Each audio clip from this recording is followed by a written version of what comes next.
देखिए, आज हम लोगों को वन्य जीवों के संरक्षण के लिए जो कानूनी प्रावधान है उसके बारे में पढ़ना है। ऐसे वन्य जीवों के संरक्षण के बारे में हम लोगों ने पढ़ रहा था, तो आज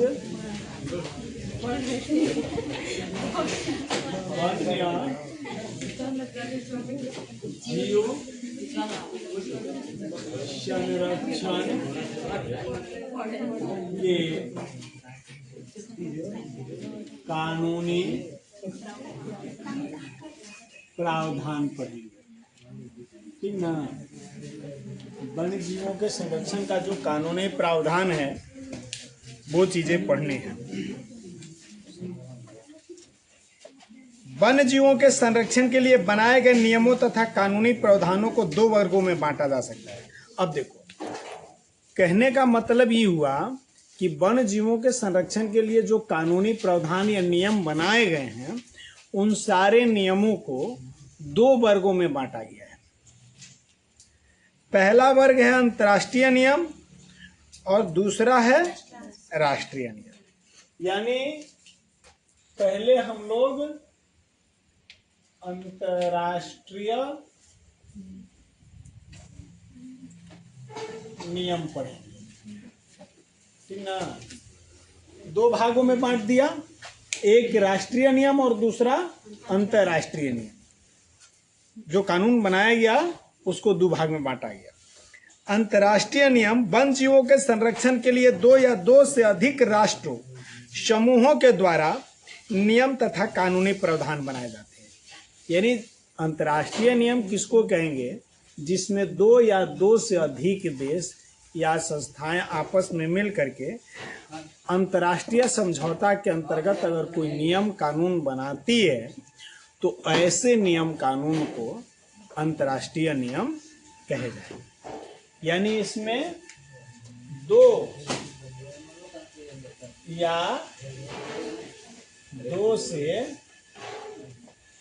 अधिक राष्ट्रों की सहभागिता होगी।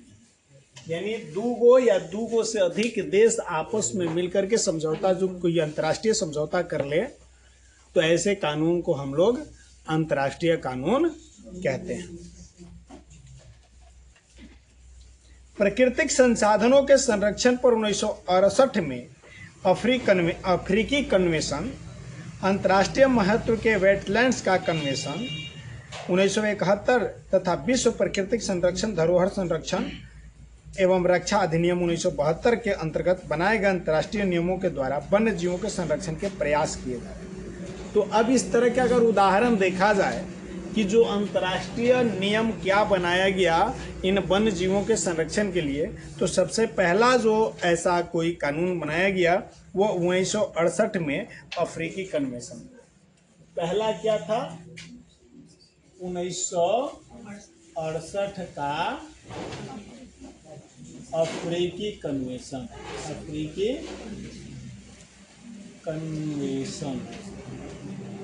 ये पहला अंतर्राष्ट्रीय कानून बना, पहला अंतर्राष्ट्रीय संरक्षण नियम बना अफ्रीकी कन्वेंशन सन 1968 से।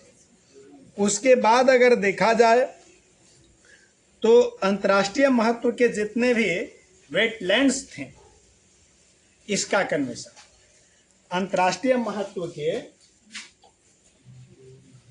अंतर्राष्ट्रीय महत्व के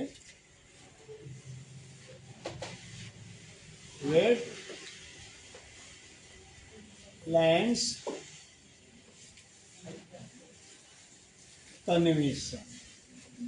ये जो वेटलैंड बताए थे हमने, इसको रामसर साइट भी कहा जाता है। रामसर साइट के नाम से जाना जाता है। आर्द्र भूमि, नम भूमि, ऐसे भूमि को वेटलैंड्स या रामसर साइट के नाम से जाना जाता है। तो जितने भी अंतर्राष्ट्रीय रामसर साइट था उन सब के लिए जो कन्वेंशन किया गया, यह कब किया गया था? 1971 ईस्वी में किया गया था। 1971 ईस्वी। तो ये अंतर्राष्ट्रीय नियम का एक उदाहरण है। इसके बाद देखा जाए तो विश्व प्राकृतिक एवं सांस्कृतिक, विश्व प्राकृतिक एवं सांस्कृतिक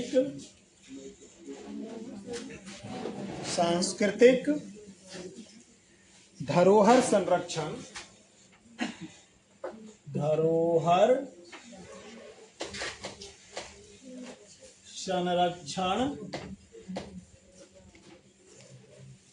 संरक्षण एवं रक्षा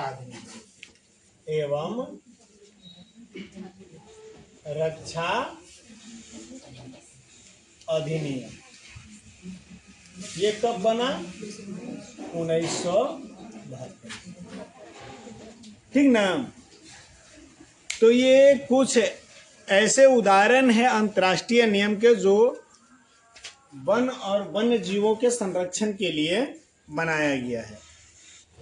इसमें अंतर्राष्ट्रीय स्तर पर नियम बनाए जाते हैं जिसमें 2 या उससे अधिक देशों की सहभागिता होती है, अर्थात ये अंतर्राष्ट्रीय स्तर पर जितने देश इसमें शामिल होते हैं वो सब इन नियमों को मानते हैं और सब मिल करके इस नियम को बनाते हैं। तो 1968 ईस्वी में अफ्रीका में एक कन्वेंशन हुआ था, अफ्रीकी कन्वेंशन, वो एक तरह का अंतर्राष्ट्रीय था। उसके बाद अंतर्राष्ट्रीय महत्व के जितने भी रामसर साइट था उसका कन्वेंशन कराया गया 1971 में, ये भी अंतर्राष्ट्रीय नियम का एक उदाहरण हो गया। और विश्व प्राकृतिक एवं सांस्कृतिक धरोहर संरक्षण एवं रक्षा अधिनियम बनाया गया 1972 से। तो ये सारे जो ऐसे नियम हैं जो अंतर्राष्ट्रीय नियमों के द्वारा बने हैं, ठीक ना। ये वन्य जीवों के संरक्षण के प्रयास करते हैं। ये सारे अंतर्राष्ट्रीय नियम के अंतर्गत बने हैं और इन सब का काम क्या है? तो वन्य जीवों के संरक्षण का कार्य है। इस पर सख्ती से अनुपालन करके वन्य जीवों की रक्षा किया जा सकता है। अब कोई भी नियम कानून बने, चाहे राष्ट्रीय स्तर के नियम कानून बने या अंतर्राष्ट्रीय स्तर के नियम कानून बने, जब तक उसका सख्ती से पालन नहीं किया जाएगा ओकरा से कोनो फायदा होने वाला नहीं है। तो अगर हमें वन्य जीवों के रक्षा करनी है, वन्य जीवों की सुरक्षा करनी है, तो इन सारे नियमों का सख्ती से पालन करना होगा। इसके बाद जो है नियमों को 2 भागों में हम लोगों ने पढ़ा कि बांटा गया, एक अंतर्राष्ट्रीय नियम और दूसरा राष्ट्रीय नियम। अब राष्ट्रीय नियम की बात हम लोग करें तो कह रहा है कि भारत विश्व के उन देशों में से है जिसमें पर्यावरण तथा वन्य जीवन की रक्षा का प्रावधान संविधान में किया गया है। दुनिया के सभी देशों के संविधान में ये बात तो नहीं कही गई है, लेकिन दुनिया के गिने चुने उन देशों में से भारत भी एक ऐसा देश है जिसके संविधान में ही वन एवं वन्य जीवों के रक्षा और संरक्षण की बात कही गई है। संविधान की धारा 21 के अंतर्गत अनुच्छेद 47, 48 तथा 51A(g) वन्य जीवों तथा प्राकृतिक संसाधनों के संरक्षण के नियम बनाए गए हैं। अगर संवैधानिक प्रावधान की बात करें, राष्ट्रीय नियम में संवैधानिक प्रावधान यानी कहने का मतलब संविधान में इसको जो स्थान दिया गया है, कहाँ कहाँ दिया गया है। हमने अभी बताया कि भारत दुनिया के उन गिने चुने देशों में से है जिसके संविधान में ही वन एवं वन्य जीवों के सुरक्षा और संरक्षण की बात कही गई है और लिखी गई है। तो भारतीय संविधान के अनुच्छेद 21 धारा 21 के अंतर्गत अनुच्छेद, अब देखिए किस किस अनुच्छेद में वन्य जीवों के संरक्षण की बात कही गई। तो अनुच्छेद 47, 48 और 51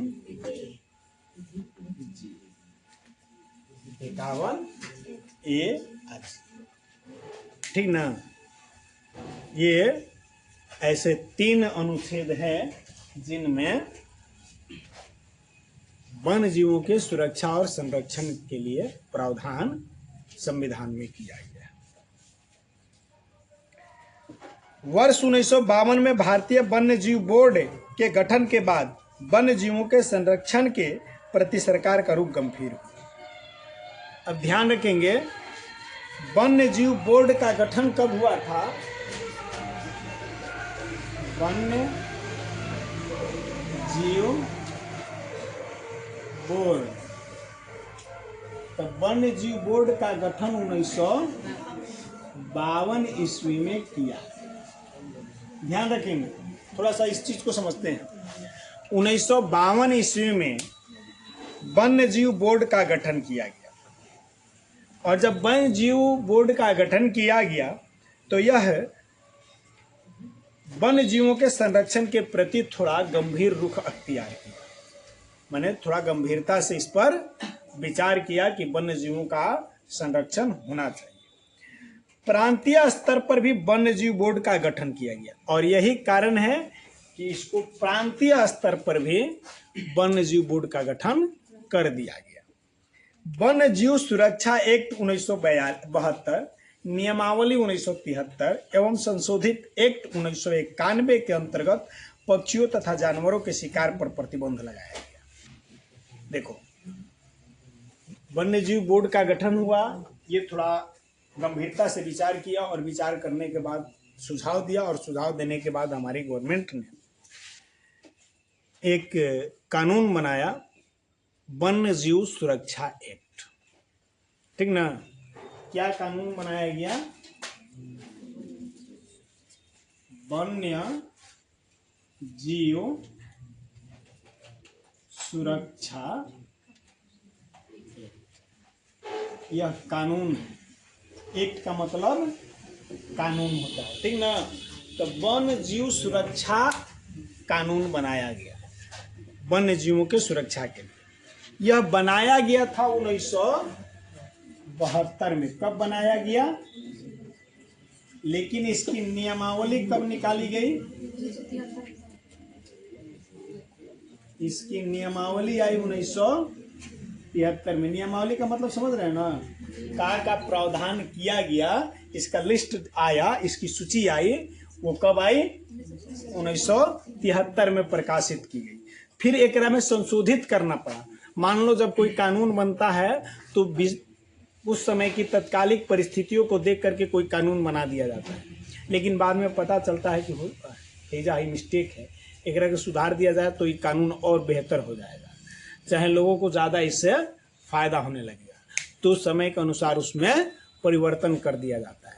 तो वैसे ही जो वन्य जीव सुरक्षा अधिनियम 1972 में बना था, इसमें संशोधन किया। ठीक ना?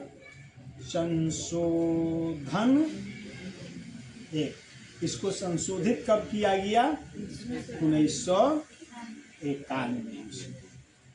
ठीक ना? तो ये जो कानून है वास्तव में ही बना था 1972 में। इस कानून का नाम क्या है? वन्य जीव सुरक्षा एक्ट। इसमें का नियम बनाया गया, तो इसमें नियम यही बनाया गया कि पक्षियों तथा जानवरों का शिकार कोई भी नहीं कर सकता है। किसी भी परिस्थिति में पक्षियों तथा जानवरों का कोई शिकार नहीं किया। यानी इस कानून में प्रावधान क्या बनाया गया? कानून में प्रावधान किया गया कि पक्षियों एवं जानवरों के शिकार पर प्रतिबंध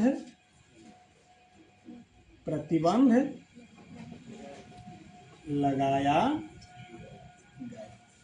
आ गया बात समझ में? ये कानून में ये किया गया कि अब पक्षियों और जानवरों का शिकार प्रतिबंधित कर दिया गया। अब इस नियम के बाद कोई पक्षियों और जानवरों का शिकार नहीं कर सकता है। अगर करता हुआ पकड़ा जाता है तो उस पर कानूनी कार्रवाई किया जाएगी, और यह एक दंडनीय अपराध है, इसलिए उसको इसके लिए दंड भी दिया जा सकता है, उस पर जुर्माना भी लगाया जा सकता है। वनों के संरक्षण के लिए बनाए गए वन संरक्षण एक्ट 1980 एवं नियमावली 1981 भी कानूनी प्रावधान बड़े प्रभावशाली है। अब देखो ओकरा बाद फिर ये तो एगो एक्ट बना 1972 में, एक बाद फिर बनाया गया वन संरक्षण एक्ट 1980। वन संरक्षण एक्ट, ये कानून बनाया गया फिर वन जीवों के सुरक्षा के लिए, संरक्षण के लिए 1980 में। इसका नियमावली कब आया? इसका नियमावली प्रकाशित हुआ 1981। यह भी एक बहुत बढ़िया कानून है, एक बहुत बढ़िया प्रावधान है और बड़ा प्रभावशाली कानून है जो वन्य जीवों के संरक्षण के लिए कार्य करता है। वन संरक्षण एक्ट 1980, ठीक ना। जैव विविधता अधिनियम 2002 के अंतर्गत जैव विविधता के संरक्षण के लिए स्थानीय, प्रखंड, जिला और राज्य स्तर पर कमेटियां गठित करने का प्रावधान किया गया है। एक बाद जैव विविधता अधिनियम पारित किया गया। क्या बनाया गया? जैव विविधता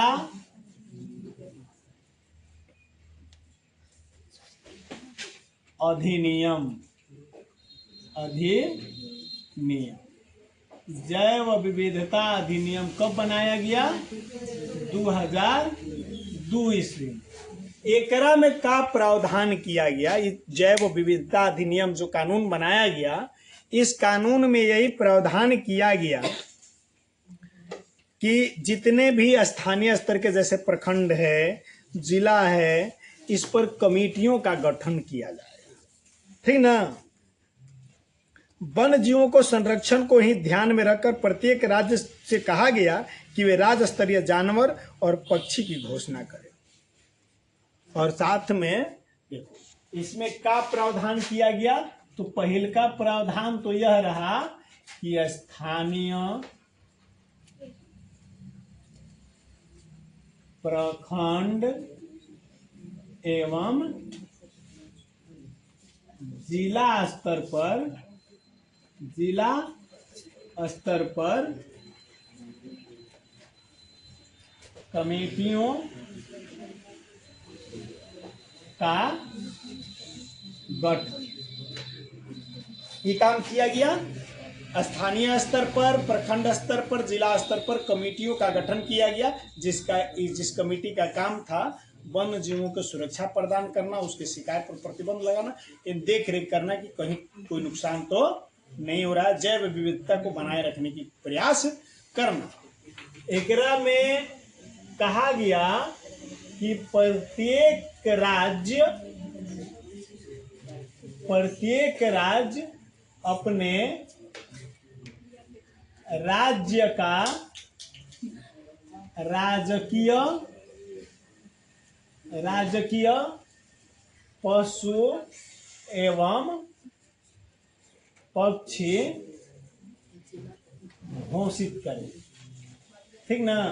इसी कानून में यह प्रावधान किया गया कि प्रत्येक राज्य अपने राज्य का एक राजकीय पशु और एक राजकीय पक्षी घोषित करे। जैसे हम लोग जानते हैं अब हमारे राज्य बिहार के राजकीय पशु मिथुन और राजकीय पक्षी गौरैया को घोषित किया गया। बैल को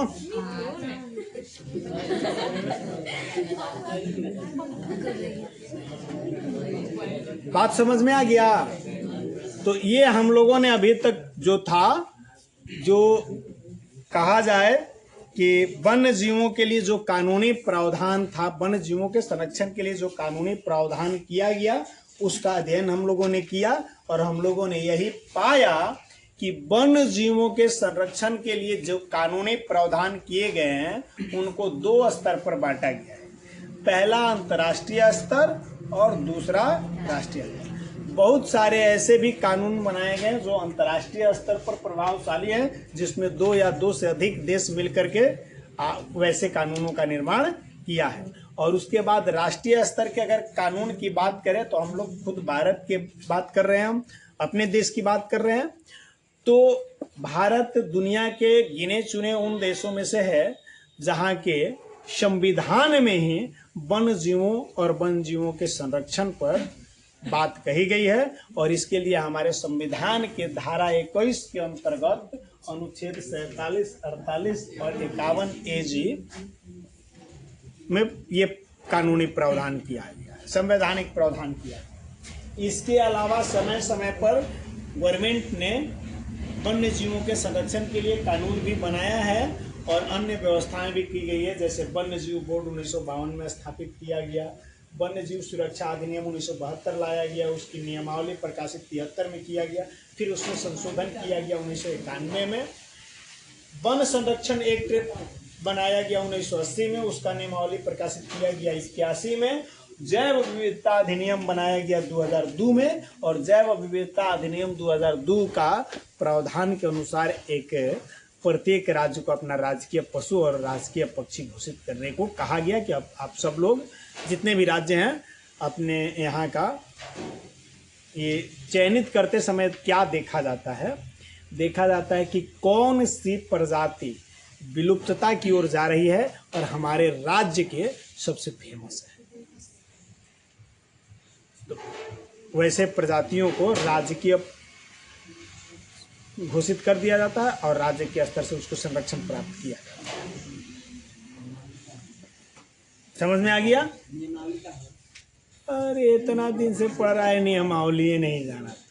सारा नियम का लिस्ट उसमें रहता है, यही नियमावली ओकरा में का प्रावधान किया गया है और उन प्रावधानों का क्या क्या उद्देश्य है, क्या क्या परिणाम है, पूरा रहेगा ना विवरण उसी को नियमावली का। तो खाली कानून बन जाएगा तो तोरा का पता चलेगा कि संसद में का बहस भई रहे, का नियम फैसला भई। तो उसके लिए नियमावली प्रकाशित कर दिया जाता है कि आम पब्लिक उस नियमावली को पढ़कर जान सके कि क्या नियम बने, नियम के का उद्देश्य है और एक का परिणाम है, उल्लंघन करने पर क्या होगा, सारा उसमें ब्यौरा दिया रहता है। वन्य जीव एवं जैव विविधता की उपयोगिता। वन्य जीव एवं जैव विविधता, जैव विविधता की उपयोगिता। बात यह है कि इतने दिनों से वन्य और वन्य जीवों के बारे में पढ़ रहे हैं और उनके संरक्षण के बारे में पढ़ रहे हैं, लेकिन क्यों, आखिर उसकी सुरक्षा और संरक्षण के बारे में क्यों हम इतना तत्पर हैं? पूरा विश्व ऐसा क्यों कर रहा है? तो पहले ये जानना जरूरी है कि इन वन्य जीवों और जैव विविधता की क्या उपयोगिता है इस दुनिया के लिए, इस जैव मंडल के लिए, इस परिस्थितिकी के लिए इन जैव विविधता की महत्व क्या है, उपयोगिता क्या है, ये जानना भी हमारे लिए जरूरी है। प्राकृतिक अधिवासीय वातावरण में विकसित होने वाले पौधे और जंतुओं को वन्यजीव कहते हैं। याद रखेंगे, वन्यजीव सबको नहीं कह देंगे, जैसे इसको वन नहीं कह सकते क्योंकि ये नेचुरली रूप से नहीं तैयार हुआ है। इसको, इस पौधे को लगा करके, सींच करके, मेहनत करके तैयार किया गया कृत्रिम तरीके से, इसलिए ये वन के अंतर्गत नहीं आएगा। वन के अंतर्गत क्या कह रहा है? प्राकृतिक अधिवासीय वातावरण में प्राकृतिक अधिवास होना चाहिए और उस वातावरण में स्वयं विकसित होने वाले, यानी नेचुरली तरीके से विकसित होने वाले पौधे और जंतुओं को ही वन तथा वन्यजीव कहा जाता है। समझ में आ गया? अब लोग गार्डन वार्डन लगा रहा है, वो कृत्रिम है, वगैरह का वन नहीं कह सकते। इस प्रकार पादप और जंतु वन्य जीव के दो भाग हैं। अब वन्य जीव के दो भाग हैं, ठीक ना? अगर जिस वन्य जीव की हम बात कर रहे हैं तो वन्य जीव के दो भाग पढ़ना है, एक पादप और दूसरा जंतु। पादप का मतलब समझते हो? साइंस में तो सब पढ़िए ले लो, जीव विज्ञान में कुछ बाकी ही ना होगा। तो लोग बहुत विद्वान काहे कि अभी विद्वता तू लोग के देख रहे हैं, जब बोर्डों को कुछ लिखने जा रहे हैं ना, तो अपनी विद्वता का परिचय तू लोग दे रहा है, वो हमारा पता रहता है, ठीक है ना। पादप जिसको फ्लोरा और जंतु जिसको फन्ना कहा जाता है, और ये जैवमंडल के अभिन्न अंग माने जाते हैं।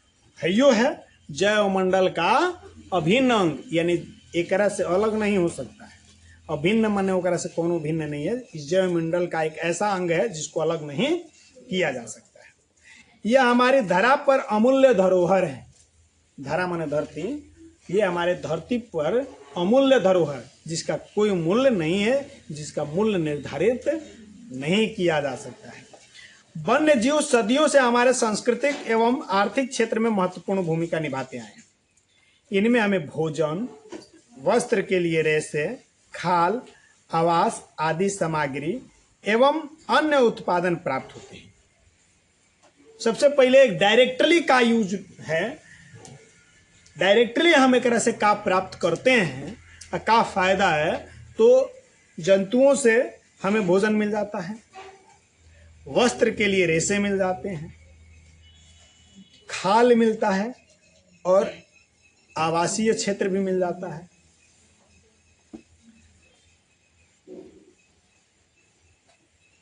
इनकी चहक और महक हमारे जीवन में स्फूर्ति प्रदान करते हैं। और अब इसके अलावा अगर अप्रत्यक्ष तरीका से देखा जाए तो इनकी चहचहाहट, चहक महक जो होती है वो हमें नई ऊर्जा, नई स्फूर्ति प्रदान करने का कार्य करती है। हम थोड़ा तनाव के माहौल में भी रहते हैं और प्राकृतिक अधिवासों में जाकर घूम लेते हैं, इस प्रकार के पक्षियों, पशुओं और प्रकृति के विभिन्न छटाओं को देखते हैं, थोड़ा सा मन हल्का हो जाता है, थोड़ा रिलैक्स महसूस करने लगते हैं। तो ये अप्रत्यक्ष फायदा है। अप्रत्यक्ष फायदा तो बताइए दिए। पारिस्थितिकी के श्रृंगार के ये समान है। जैसे तू लोग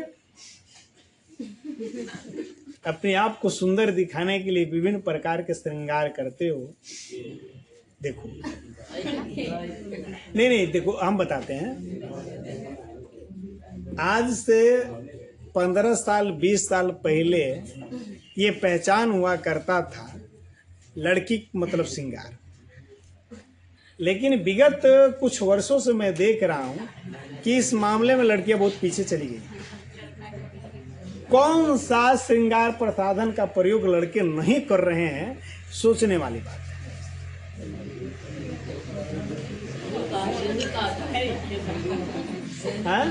ना ये वो लगाता है लड़का। और एक बात मैं बता दूं, कम से कम हर चीज को मजाक का पात्र नहीं बनाया जाता है, ठीक ना। भारतीय संस्कृति में सिंदूर श्रृंगार प्रसाधन नहीं है। ये श्रृंगार प्रसाधन नहीं है, सिंदूर का बहुत कीमत होता है बाबू। तो एक के श्रृंगार प्रसाधन में कैसे गिन। बाकी एक अलावे लड़के इस मामले में लड़कियों से भी आगे। इस चीज को हम जानते हैं, बाखूबी जानते हैं। अब हमरा से कहने की जरूरत नहीं है, हम समाज में रहते हैं तो हम भी सब कुछ देखते हैं। ऐसे थोड़े है कि आंख बंद करके हम रहते हैं।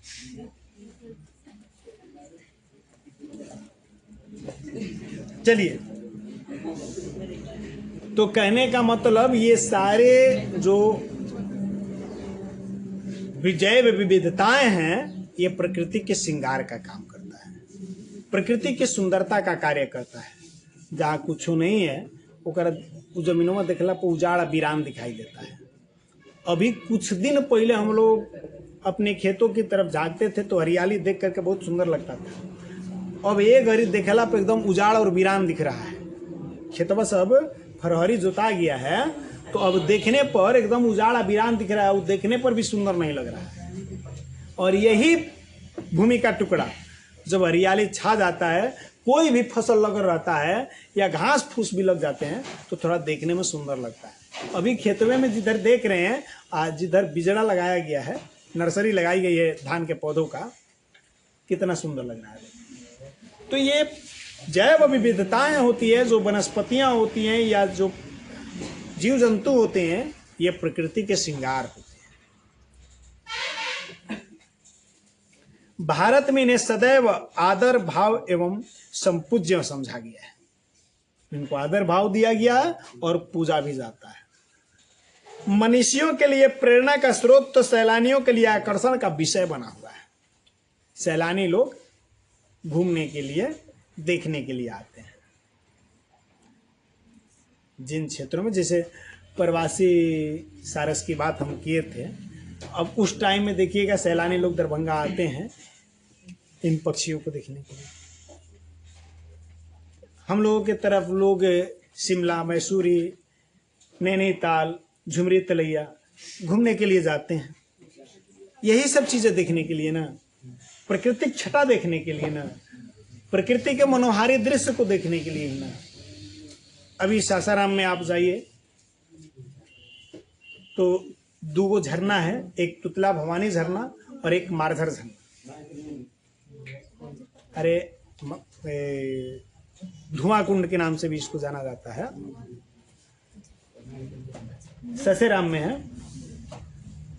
तो इन दोनों जगहों पर अभी जाइएगा तो एकदम सैलानियों का, दर्शनार्थियों का भीड़ बढ़ा हुआ। सावन चालू होते ही गुप्ता धाम में भीड़ बढ़ने लगेगा। ये सब क्या देखने के लिए लोग जाते हैं? ये प्रकृति के मनोहारी दृश्य को ही तो देखने के लिए जाते हैं, और क्या वहां है? और कुछ भी तो नहीं है। तो कहने का मतलब कि ये जो वन्य जीव और विभिन्न प्रकार के पादप होते हैं, ये प्रकृति का श्रृंगार होते हैं और ये मनुष्यों के लिए प्रेरणा के स्रोत होते हैं। तो सैलानियों के लिए आकर्षण का केंद्र, सैलानी लोग इन्हें देखने के लिए दूर दूर से आते हैं।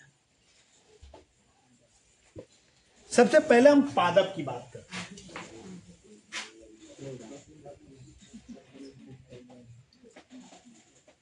आप जानते हैं, साइंस में पढ़ ले होगा पादप के बारे में। हमारे देश की जलवायु विषम है। ये बात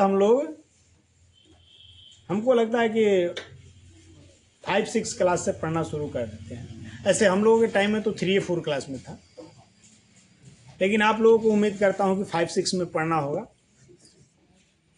तो 5-6 में बताया गया है कि हमारे देश की जलवायु विषम है। ये विषम कैसे है ये मैं बता देता हूँ। विषम का मतलब एक जैसा नहीं हो। तो हमारी जलवायु हर जगह अलग अलग है। पूरे भारत के विशालतम क्षेत्र को देखा जाए तो कई प्रकार की जलवायु हमारे यहाँ पाई जाती है। वहीं पर देखा जाए तो समुद्र तटीय क्षेत्रों की जलवायु सम पाई जाती है। सम माने का सालों भर एक जैसा। अभी सब माने एक जैसा ना रहेगा। जैसे हमें लोगों की तरफ देखो, एक लिखा रहता है, कह रहा है कि वह सभी जलवायु यहाँ मिलती है। दुनिया में जितनी भी जलवायु है, सभी जलवायु भारत में मिलती है। यही कारण है कि हमारे देश में अनेक प्रकार की वनस्पतियां पाई जाती है। हम इन्हें मोटे तौर पर 8 वनस्पतिक क्षेत्र में बांट सकते हैं। हमारे देश में जितनी भी वनस्पतियां पाई जाती है, उन वनस्पतियों को कितने प्राकृतिक क्षेत्र में बांटा गया है? 8 वनस्पतिक क्षेत्र में बांटा गया है। यानी भारतीय वनस्पतियों को 8 वनस्पतिक क्षेत्र में बांटा गया है। क्षेत्र में बांटा गया, ठीक ना? कितने वनस्पतिक क्षेत्र में बांटा गया है? 8 वनस्पतिक क्षेत्र में बांटा गया। तो पहला वनस्पतिक क्षेत्र जो होगा यह है पश्चिमी हिमालय वनस्पतिक क्षेत्र। पश्चिमी हिमालय वनस्पतिक क्षेत्र। अब ध्यान रखेंगे, इसमें पूरे हिमालय को नहीं लिया गया है, पूरे हिमालय रेंज को न लेकर के हिमालय रेंज के केवल पश्चिमी हिस्सा को लिया गया है। अगर आपके किताब पर, आपके बोर्ड पर जो दिखेगा, तो आपके बाएं हाथ की तरफ जो होगा वो पश्चिमी क्षेत्र है, ठीक ना। बोर्ड पर आपके बाएं हाथ की ओर जो होगा, या मानचित्र जो आप लोग है, मानचित्र देखोगे किताब पर, बोर्ड पर, या मानचित्र का पन्ना लेकर के देखोगे, तो आपके बाएं हाथ की तरफ जो क्षेत्र होगा वह पश्चिमी क्षेत्र कहलाएगा। यानी कश्मीर वाला हिस्सा, हिमाचल प्रदेश, उत्तराखंड तक भी लिया जा सकता है। ये सब क्षेत्र क्या है? पश्चिमी हिमालयी क्षेत्र है। तो हम लोग अभी यही क्षेत्रों के बारे में पढ़ेंगे, पूरा अरुणाचल प्रदेश तक ना, क्या कि अरुणाचल प्रदेश देने जाएंगे तो पूरब हो जाए, दहिना हाथ देने पूरब हो जाए, तो अरुणाचल प्रदेश से एकदम दहिना किनारा पर बा ना, तो चलते वो पूरब हो जाएगा। तो उस क्षेत्र की हम लोग पूरे हिमालय की बात नहीं कर रहे हैं, हिमालय के केवल पश्चिमी हिस्सा की बात कर रहे हैं। इस क्षेत्र का विस्तार कश्मीर से लेकर कुमाऊं तक है। विस्तार इसका कहां तक है? कश्मीर से लेकर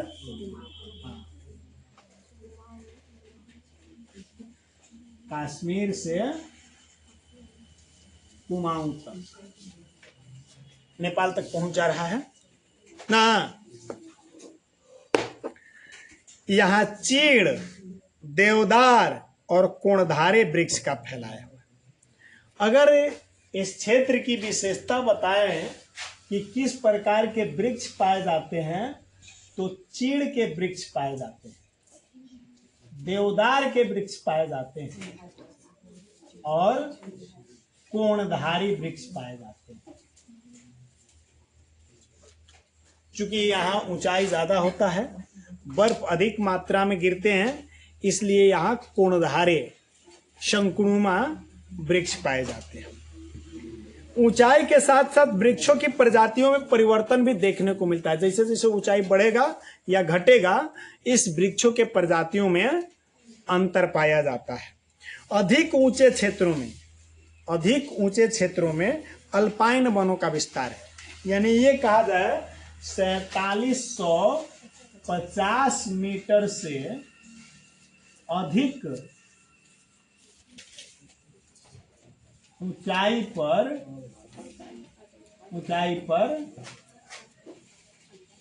अल्पाइन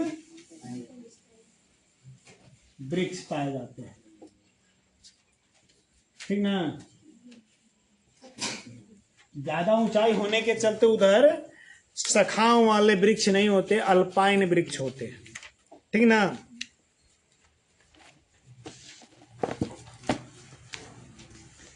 तो ये पश्चिमी क्षेत्र वाला हिस्सा है, ठीक ना।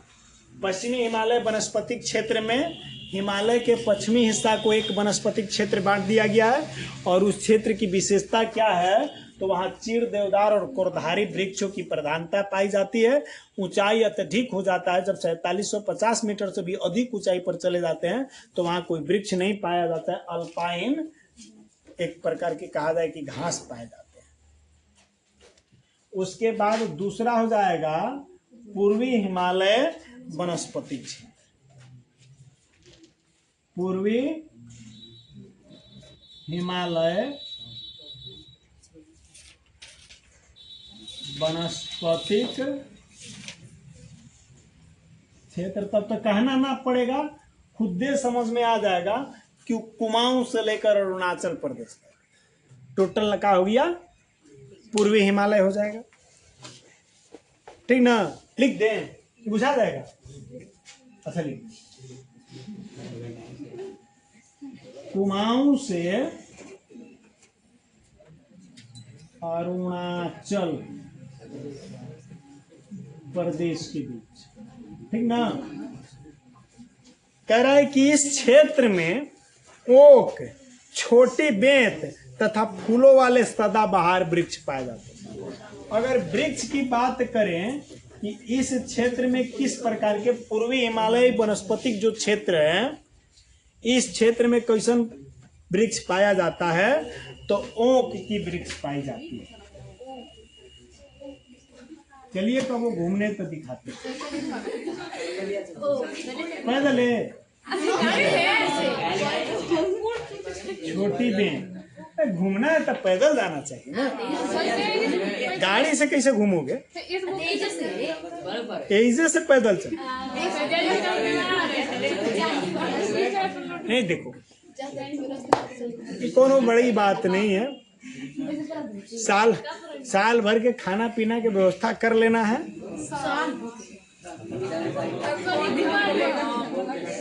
और फिर देशाटन पर निकल जाना है और घूम फिर करके चलाना।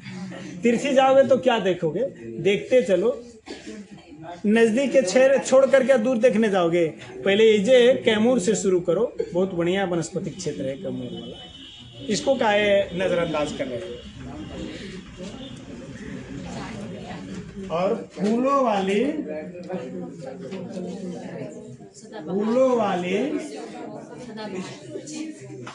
सदा बहार वृक्ष, इसमें फूल वाले सदाबहार वृक्ष पाए जाते हैं। किस क्षेत्र में?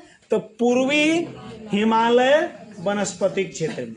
देख लो, हिमालय को दो भाग में काहे बांट दिया गया कि हिमालय के पूर्वी क्षेत्र में अलग प्रकार के वनस्पति मिल रहे हैं और पश्चिमी क्षेत्र में अलग वनस्पति मिल रहे हैं, इसीलिए हिमालय को दो वनस्पतिक क्षेत्रों में बांटा गया, पश्चिमी हिमालय वनस्पतिक क्षेत्र और पूर्वी हिमालय वनस्पतिक क्षेत्र।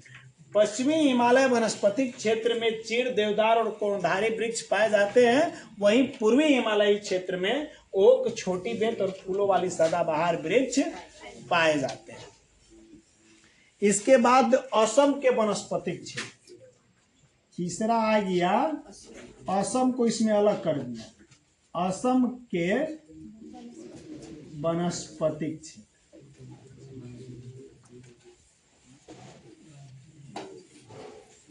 अब असम की बात करें तो यह ब्रह्मपुत्र और सुरमा घाटी के बीच का क्षेत्र है। कहां से? ब्रह्मपुत्र एवं सुरमा घाटी का के बीच का क्षेत्र, ठीक ना? यहाँ मुख्य रूप से सदाबहार वन पाए जाते हैं। अब इस क्षेत्र में कैसन वन पाया जाता है? सदाबहार वन पाए जाते हैं। इसके बीच बीच में घने बांस एवं लंबी घासों के झुरमुट भी मिलते हैं। यानी कहने का मतलब, अगर वनस्पति की बात करें इस क्षेत्र में तो सदाबहार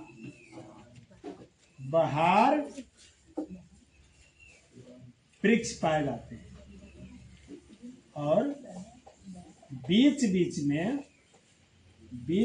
में बांस एवं लंबी घास के झुरमुट पाए जाते हैं,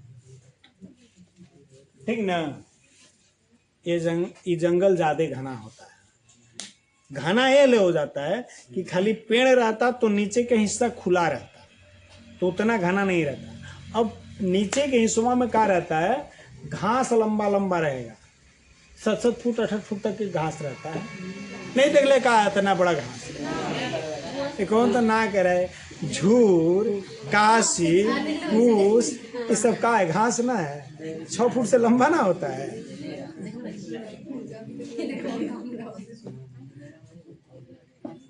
कहाँ रहता है पता नहीं चलता। चलो देखो, तो अब एक से क्या होता है ना कि ऊपर वाला हिस्सा तो कोनो भी जंगल में जाओगे तो ऊपर वाला हिस्सा तो घना होगा, क्योंकि एक वृक्ष है तो बहुत दूर में फैला हुआ है, तो सारे वृक्ष एक दूसरे में सटे हुए रहते हैं। तो ऊपर से तो एकदम देखिएगा, कभी ऊपर से ड्रोन वगैरह से चित्र लिए जाते हैं तो कुछ दिखबे नहीं करेगा जंगल के अंदर, खाली ऊपर से खाली वृक्ष दिखते हैं ना, लेकिन नीचे खुला क्षेत्र रहता है। लेकिन इस जंगल की विशेषता क्या है कि नीचे में इतना ना घास है ना कि नीचे में कुछ नहीं दिखेगा। जैव विविधता के सबसे इंपॉर्टेंट जगह ये है, एक में सगरो लुकाए के जगह है जंगली जीव के।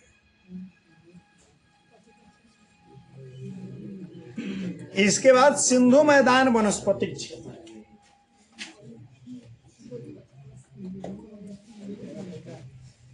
सिंधु मैदान वनस्पतिक,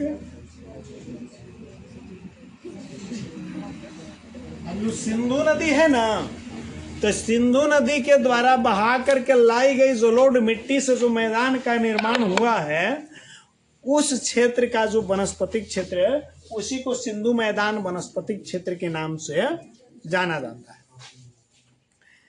इस क्षेत्र में पंजाब, पश्चिमी राजस्थान, उत्तरी गुजरात के मैदान को शामिल किया गया। अब देखो ये क्षेत्रों में कौन कौन है? पंजाब पूरा, ठीक ना, आप पश्चिमी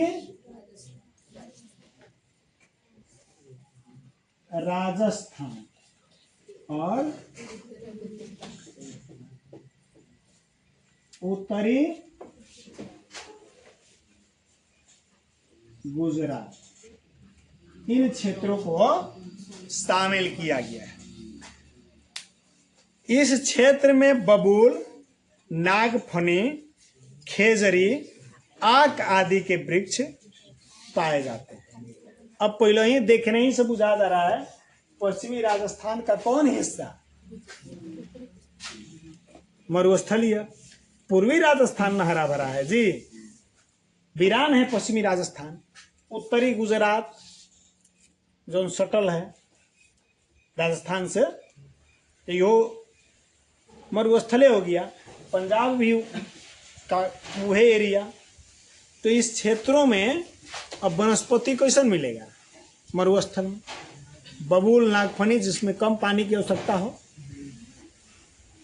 नागफनी नहीं देख ले? नागफनी दो प्रकार की होता है, ठीक ना।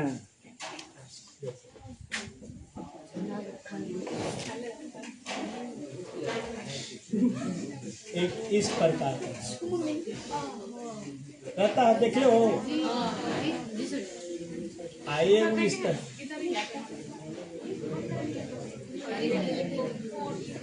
एक इस तरह से रहता है। क्या बाबू? दोनों नागफनी है, कैक्टस भी इसको कहा जाता है। तो इस क्षेत्र में बबूल,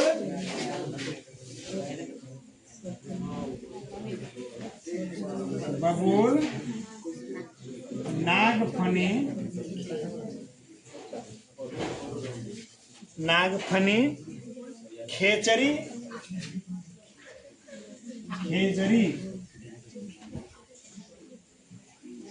और आक वनस्पतियां पाई जाती हैं, ठीक ना।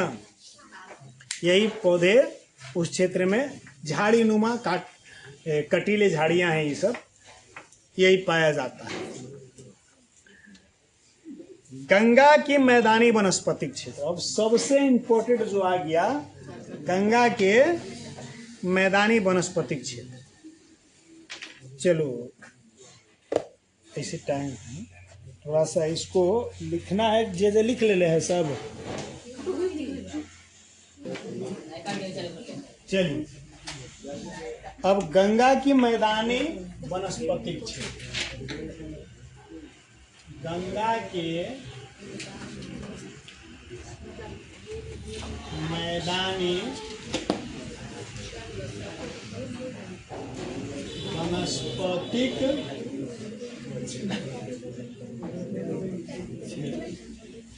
अभी जो हम लोग सिंधु नदी वाला क्षेत्र पढ़ लेते हैं, अब गंगा के द्वारा जो बहा करके लाई गई मिट्टियों द्वारा मैदान का निर्माण किया गया है, इस गंगा के मैदानी क्षेत्र के वनस्पति के बारे में पढ़ेंगे, ठीक ना। ऐसे कक्षा 9 में जब आप पढ़िएगा तो इसको 3 भाग में, गंगा के मैदान को 3 भाग में बांट करके पढ़ना है। लेकिन यहाँ केवल वनस्पति की बात कर रहे हैं, तो पूरे गंगा के मैदानी क्षेत्र का एक बार में पढ़ेंगे। अरावली से बंगाल और उड़ीसा के बीच के क्षेत्र इसके अंतर्गत रखा गया है। कहाँ से, थोड़ा सा समझा देते हैं। अरावली से बंगाल और उड़ीसा के बीच का, ठीक ना। एकरा में क्या रखा गया है, तो अरावली पर्वत मानचित्र में कक्षा 9 में हम आप लोगों को पढ़ाए होंगे, जो पढ़ा होगा जब भूगोल में पढ़ा रहा था, तो उसमें बताया था कि गुजरात से लेकर के दिल्ली तक अरावली पर्वत फैला हुआ है, जो जल विभाजक का कार्य करता है। सिंधु नदी द्रोणी अलगे बांट देगा, और गंगा नदी द्रोणी। एकरे कारण है कि गंगा नदी उत्तर से जब चलती है तो दक्षिण की ओर न जाकर के पूरब की ओर चल जाती है, यही कारण है। तो अरावली पर्वत से लेकर के पश्चिमी क्षेत्र में अरावली पर्वत से शुरू कर रहे हो आप, अब यहां से शुरू करके पूरब की ओर चले आओ एकदम बंगाल तक, क्योंकि बंगाल के बाद बंगाल की खाड़ी आ जाएगा, तब बंगाल तक, उसके नीचे उड़ीसा तक। अब ओकरा नीचे नहीं जाना है, उड़ीसा से नीचे नहीं जाना है। तो ये पूरा जो एरिया आ गया, जिसमें उत्तर प्रदेश, बिहार वगैरह सब आ गया, ये सारा क्षेत्र गंगा के मैदानी वनस्पतिक क्षेत्र के अंतर्गत रखा गया है। यह क्षेत्र कृषि प्रधान क्षेत्र है। अब खुदे हम लोग जहाँ हैं तो समझिए पा रहे हैं, हम लोग गंगा के मैदानी क्षेत्र के हिस्सा हैं, तो ये कैसन भूमि है। यह कृषि प्रधान क्षेत्र है, यहाँ जंगलों की अपेक्षा खेत आपको ज्यादा मिलेंगे, इसीलिए यहाँ वन बहुत कम फैला हुआ है। जहां तहां बांस, साल, खैर, तेंदु आदि के वृक्ष पाए जाते हैं। बात समझ में आ गया। यहाँ यह क्षेत्र कैसा है, कृषि प्रधान क्षेत्र है, ठीक ना। वन की कमी है यहाँ, ठीक ना। और वृक्ष के बात करें तो वृक्ष में क्या पड़े, बांस पहले आ जाए, साल, ठीक ना।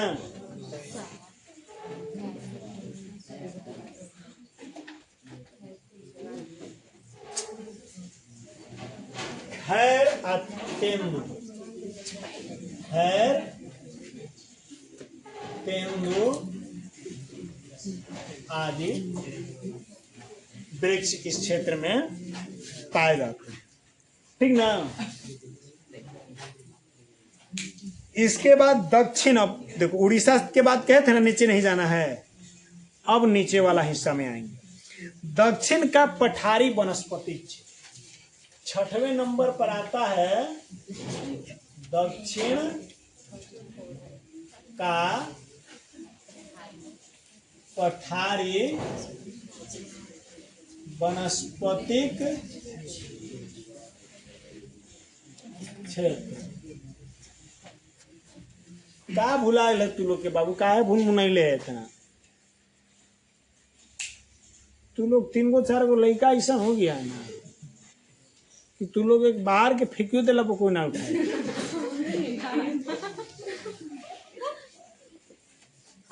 देखो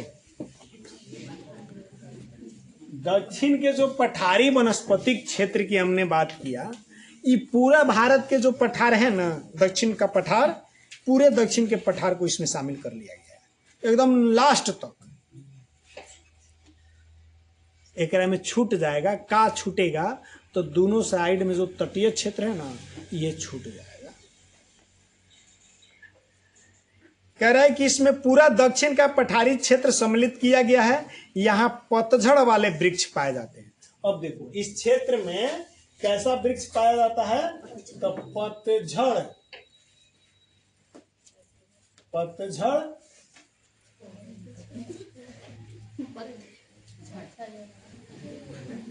वाले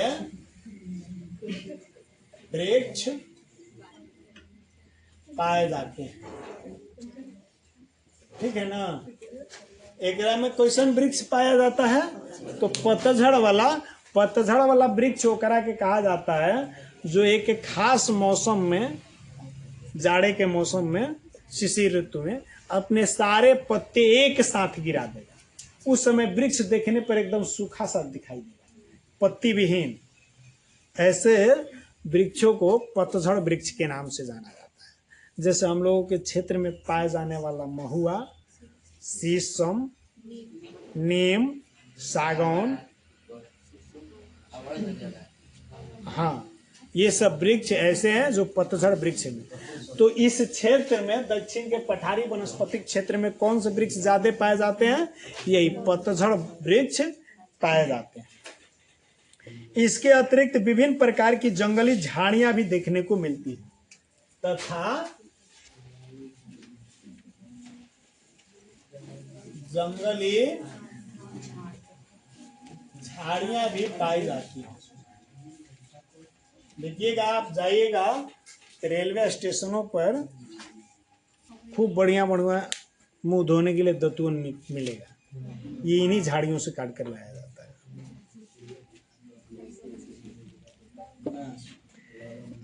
तो ये हो गया। इसके बाद 7वें नंबर पर मालाबार वनस्पतिक क्षेत्र। मालाबार वनस्पतिक क्षेत्र। तू लोग क्या भिला में है?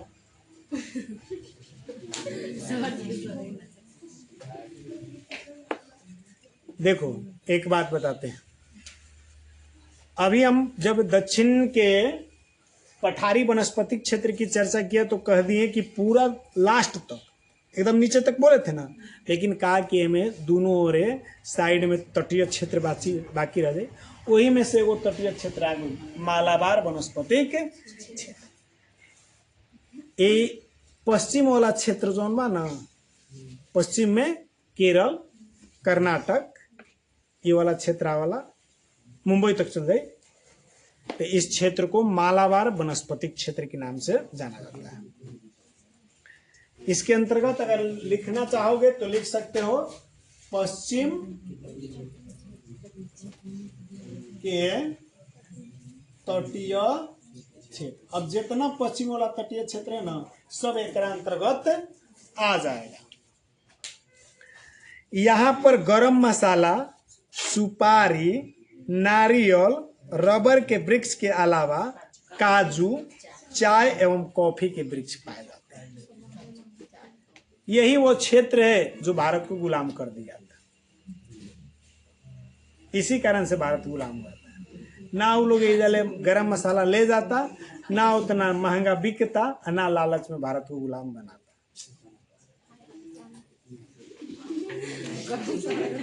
इस क्षेत्र में क्या मिलता है? गरम मसाला, ठीक ना। सुपारी, पान के साथ लोग खाता है ना, सुपारी, नारियल, रबर, ठीक ना, काजू,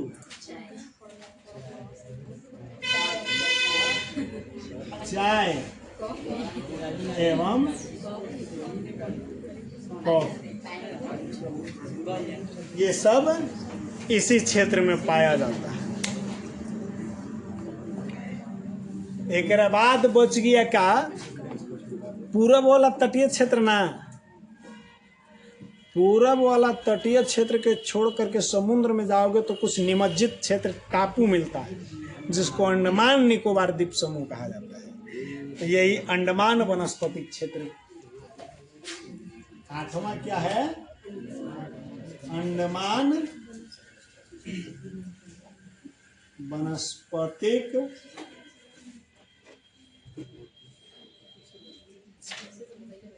अंडमान वनस्पतिक क्षेत्र। यहाँ पर सदाबहार, अर्ध सदाबहार एवं समुद्र तटीय जंगलों की प्रधानता है। एक में कौन कौन जंगल पाया जाता है? सदाबहार, अर्ध सदाबहार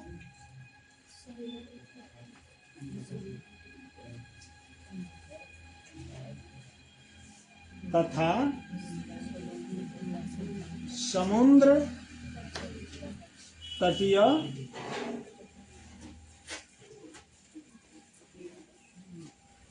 जंगल की प्रमुखता।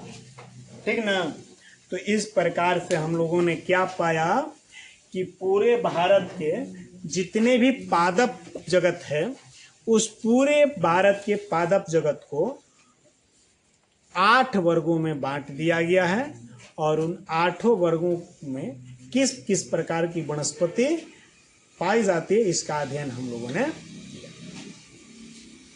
भारतीय वनस्पतिक सर्वेक्षण के अनुसार यहाँ 47,000 पेड़ पौधों की प्रजातियां हैं।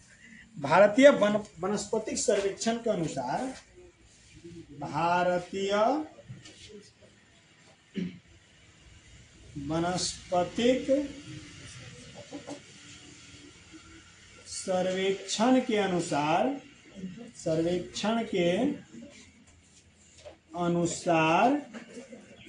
यहाँ 47,000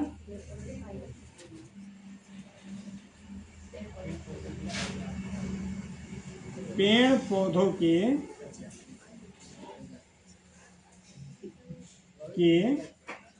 प्रजातियां हैं। ठीक ना? भारत में पेड़ पौधों की कितनी प्रजातियां हैं? 47,000, जिनमें से 15,000 प्रजातियां वाहिनी वनस्पति के अंतर्गत आता है। एकरा में से 47,000 में से 15,000 वनस्पति वाहिनी वनस्पति के अंतर्गत आता है। ठीक ना? इसमें 35% देसी हैं जो विश्व में और कहीं नहीं पाए जाते, और 35%, 45,000 में से 35% प्रजातियां देसी हैं, यानी इजाज़ छोड़ के दूसरा जगह कहीं नहीं पाए जाते हैं। ठीक है ना? अब पादप के बाद जंतु वर्ग को पढ़ना है। तो टाइम हो गया है, कल हम लोग, उम्मीद है कल तो नहीं है लेकिन परसों ख़त्म हो जाएगा, लेकिन उम्मीद रखेंगे कल कोशिश किया जाएगा। हाँ, ज़रूरत पड़ेगा तो बेसी पढ़ा देंगे।